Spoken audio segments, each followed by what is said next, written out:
Welcome to the Slop Temple. We pray this video helps. You start by taking off the damaged pads right away. First, power off the headphones and unplug cables to avoid accidental stress. Next, find the seam where the cushion meets the cup and use your thumb to pinch the edge until the plastic lip shows. Then, rotate the pads slightly while pulling outward so the retaining ring unseats. Do this slowly and keep the foam intact. Rushing now can deform the driver or rip the cushion fabric. Once the old pads are off, inspect the new cushions and compare the retaining ring to the original to ensure compatibility. Align any cutouts or ports with speaker grills and cable exits.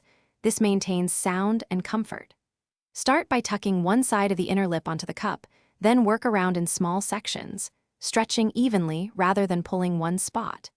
Make sure the driver grill stays centered and the cable path is clear before you press the final section into place. To finish, press the new pads retaining ring evenly around the cup until you feel a click or see a flush seam. Inspect for gaps that could affect seal. Next, power on and play a familiar track at low volume to verify sound quality, then increase to normal listening level. If you notice rattles, muffled sound, or an uneven seal, remove and reseat the pad, paying close attention to clip alignment. This usually fixes fit issues without further disassembly. Thanks for watching. Consider subscribing if we helped you.